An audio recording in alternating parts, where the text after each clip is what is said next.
get out of the ITX box is the Wheel IO shield, as you can see. So there's the first one, which I think my sibling, who was putting the board together, did say, something didn't feel right when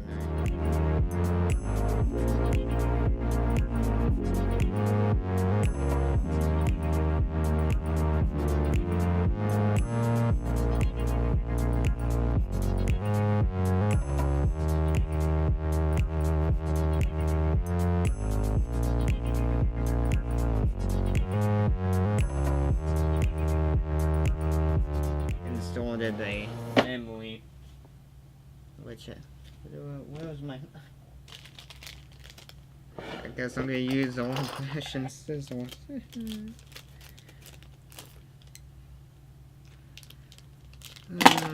What are they?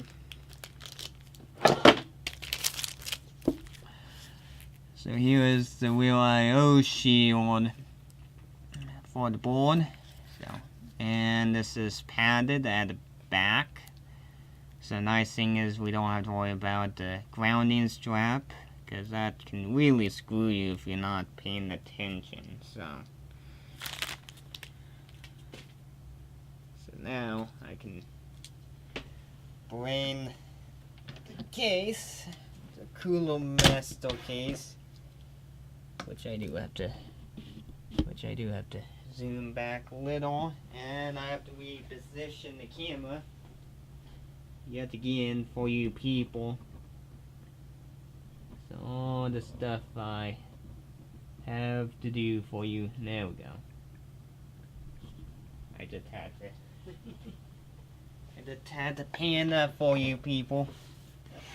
There we go. Everything, get the screw back out, and I'm going to remove this power supply. This is mainly a mini ITX build, which I don't recommend for you people if you're starting out.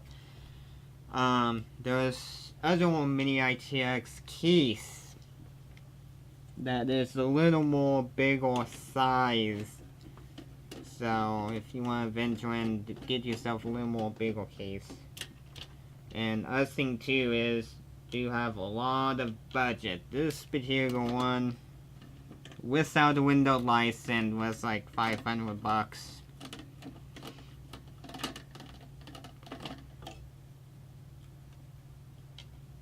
So that's including a little knick-knack like a fan filter. And there are some, most of the parts are brand new. The only thing that is being reused is the optical drive that came out of like a Dell computer.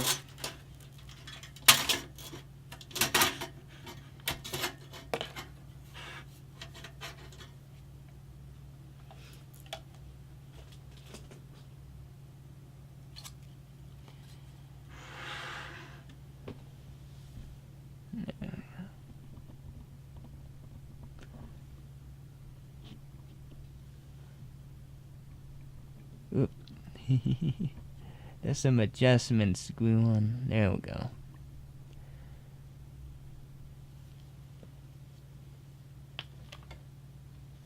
Yeah, excuse if you can't see. I'm trying to move a light for you.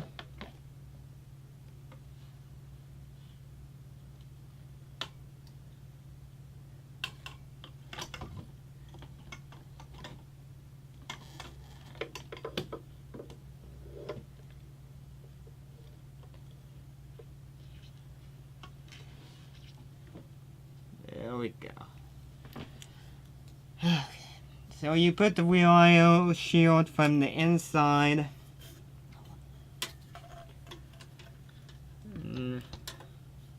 Now I know which orientation this board goes to, so depending if you don't know which orientation, you can do a quick dry fit. Excuse that background noise. You just do your quick dry fit. You do that, and you can see which way your I/O, and you go, okay, my PS2. So if I rotate it, you can see, oh, okay, my PS2 keyboard is in this corner, my audio is in this corner. So normally that's how you know.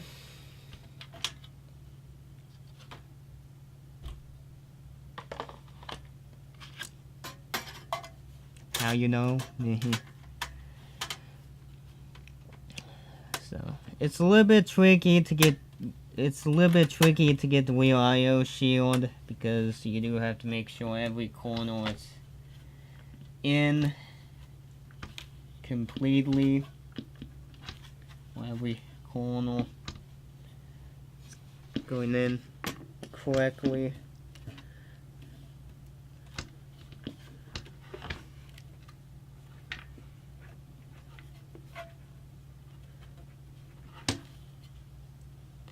Now, some reason this corner, it's not popping out like normal. So I'm not happy how that corner didn't go in. So I might have to do this corner first.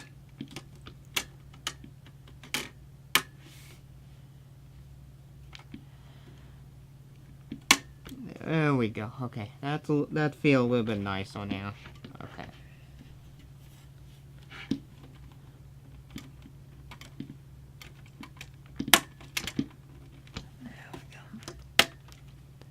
Okay, there we go. That's way better. That is way better. Get the motherboard standoff screw out, or get those out. Where are you? There you are.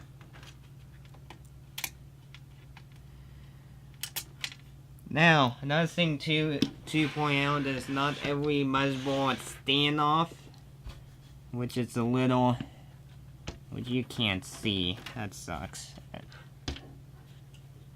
These little you can't. Can you see my finger? No, you can't see my finger. I have to pan up the camera or zoom out so you can see. Yep, there we go. If you look at the top corner. If I tilt that up a little. There we go. There we go. If you see my finger, see this little brown thing, which you probably can't see, but you do have to take like a socket, like this little guy, to screw these standoff in. So do be mindful, you do have to pre-install the standoff.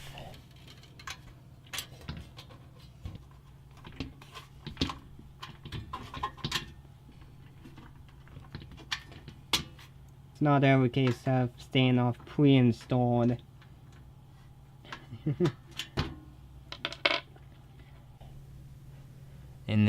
in the case. So just be a little mindful.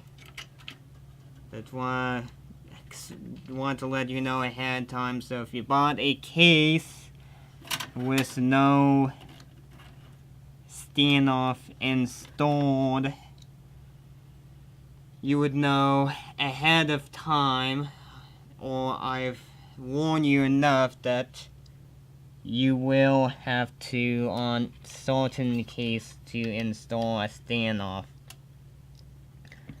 And so now this is a little bit different. So okay, do this, making sure all the real I/O ports stick out the back of the stick out the back. So that's what I'm doing.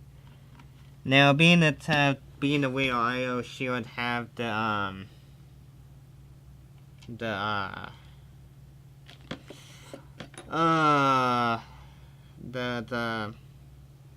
foamy or the soft back or the soft, you might have to give the motherboard a little bit of a pressure.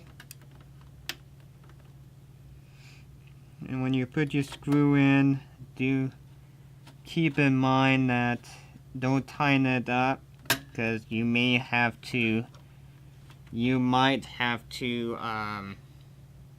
shift the your ATX board around too, so keep in mind, because if you tighten up the screw, and if you need to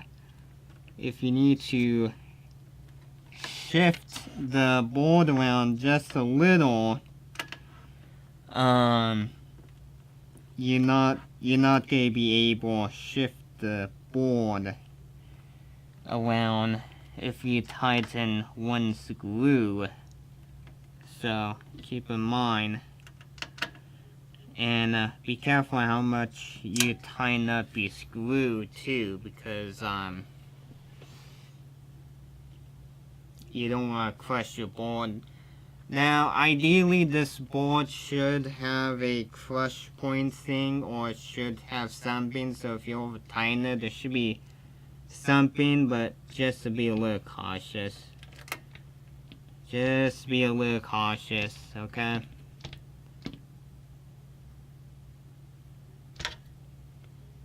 Because obviously, if you're going to be traveling down on the road constantly, there are some other like Loctite that will prevent the screw from vibrating out, depending on what environment what your PC is going to go through. So, okay. There we go. That's looking pretty okay. And now we can plug like USB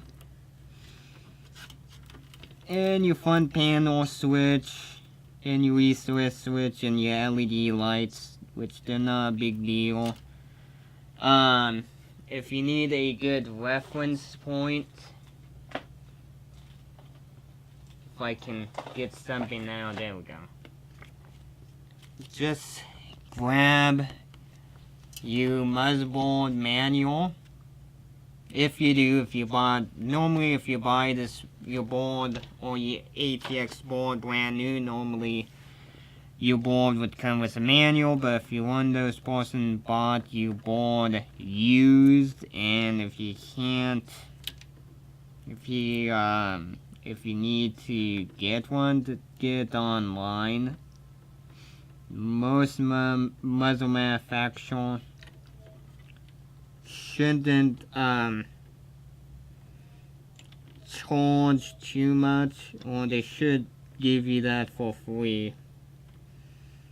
So what I'm doing right now, installing the front port or audio jack for your front case. So that'd be, this one is for your headphone and microphone for the front of the case, so that's your little header. There we go. And USB.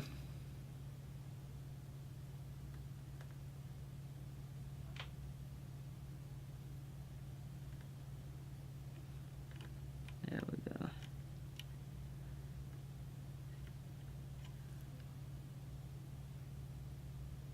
What is in this USB port?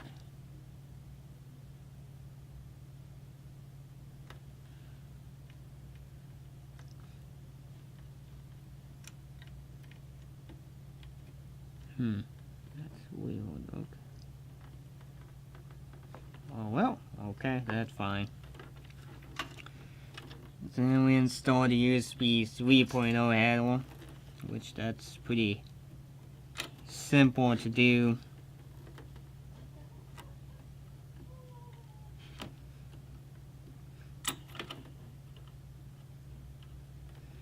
That's normally we'll click in. Give it a little more slack. There we go, that clicked in.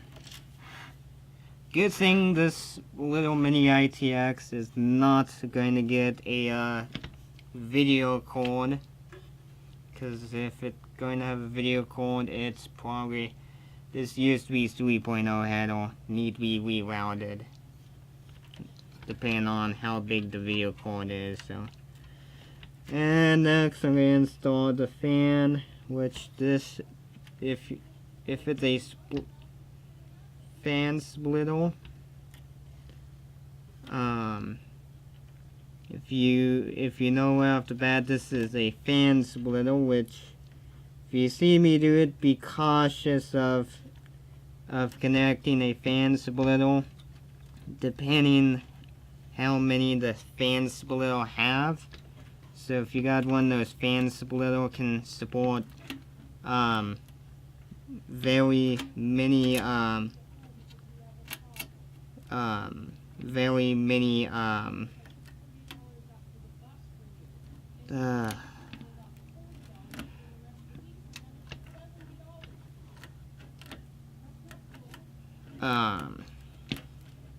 yeah, if you bought the fan splitter with like 8, or basically you can overload your fan splitter, I mean your fan header, and when you do that, sometimes you can destroy your fan header very easily. So be cautious. Normally when I get fan splitter, I only normally put 2, and when I put 2, I make sure the fan that's on low, or make sure the fan doesn't draw very much wattage, because you can easily blow out your fan header very easily. So be mindful of it, because I don't need you people come on my YouTube channel like my fan header don't work on my ATX board no more. So next up is SATA cables, because I need SATA cable for the optical drive. Right here, that's the optical drive. So, which you probably can't see. If I pan up just slightly.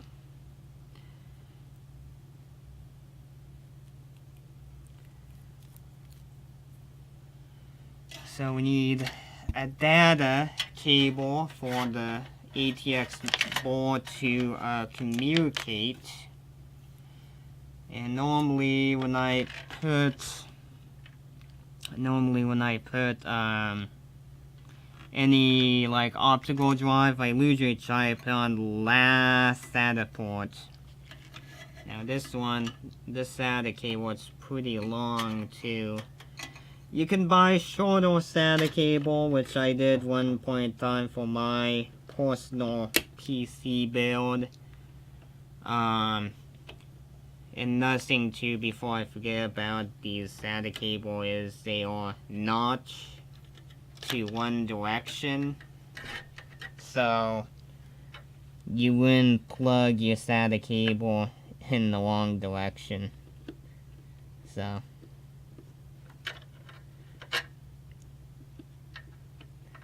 ideally, most of the components should have a notch or keyed in one way. So the only thing that's not keyed in one way you do have to pay attention fully is if your ATX board have an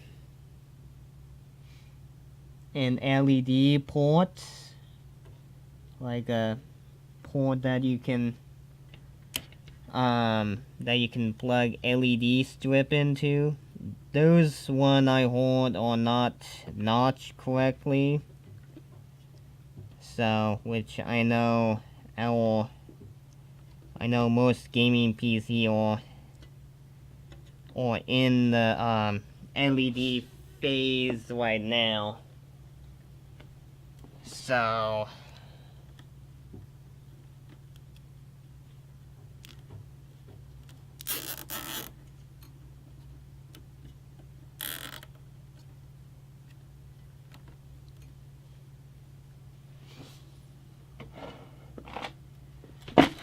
whoopee.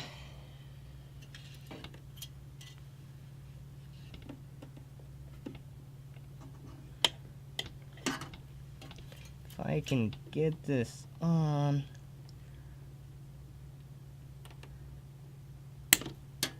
Ideally, they're all clip-on that will cut cleanly for you zip tie. So that's pretty much it.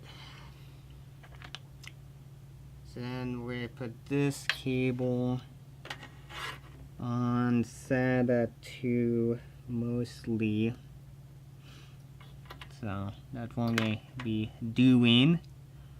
Because this is going to have a storage drive, which I'm going to transfer a drive out of my parents' old computer or the old PC. Alrighty there, people. So we'll be ending this part of the video because obviously, if you're not aware, if you jumped on to part number 2, if you don't know the story. Somehow, when I let my little sibling put together, or when I let my sibling assemble the little mini ITX board, somehow the board got broken in the process in some way. So the original board came in the mail. I had to return that, and Amazon sent a new one. So I had to redo the work. So in this video, so that's, if you watch part 1, you probably would know, but just in case, for those people who don't know, just in case you are looking at, okay, I just want to know how to do this, I might as well update you people just in case. So, but anyway, the video is at, well, it's at 20 minutes, and by the time I do my little ending for you, it's probably gonna be in somewhere under 30 minutes. So, but anyway, you know, if you did enjoy the video, thank you for watching. I will, well, actually, before I catch you people next time, I might as well say a few or a couple of things, probably a couple. So one of the couple of things I'll probably say is, feel free to check out my video gallery, but if you don't know how to access that, in my video notes, if you go in my video notes and click that link, that will redirect you over to my YouTube video gallery, so you can check out my older video if you want to, for entertainment, if you want to, I guess. So then if you want to check out my YouTube homepage with stuff I have, then feel free to check that out. But if you don't know how to access that, just go in the bottom corner of the video, and under the bottom corner of my video is my username. If you click on my username, you'll be redirected over to my YouTube homepage. So that's why I have a lot of stuff. So if you want to check out that stuff, feel free to do. And once you're done checking out stuff on my YouTube homepage, if you want to check out the video gallery, just click on the video tab, and that will redirect you over to my video gallery. Then if the video caught your interest, feel free to subscribe, and if you want to be up to date, please make sure you hit the bell notification if you want to be up to date of what's going on. Or you can follow me on the Google Plus page if you like it that way. Then give the video a like or dislike, whatever you feel like with your strong opinion of the video. Then once you give the video a like or dislike, go in the video notes and click on show more, because if you don't show more, you will miss out on a lot of stuff. So the stuff you will miss out if you don't expand the video notes, or if you don't click the button say show more, you will miss out on channel email address, then Amazon wish list, and if you did support the Amazon wish list, I will give you whatever shout out you prefer, from your name being out there, or from being anonymous, or if you don't want your name out there, whatever your preference is. Then if you are signed up with one of those community detective forums, feel free to say hi. Then if you have any nice comment, or if you want to get a nice conversation going in the comment, if you have anything positive to say, feel free to post it below the video if you have anything nice to say. So at this point in time, I don't want any negative comments, so hopefully most of you who came on my YouTube channel, hopefully most of you are a little more positive. But anyway, I will catch you next time in the next video. So I will catch you next time in part 3, maybe. So depending if you're interested or not. So, but anyway, I'll catch you next time.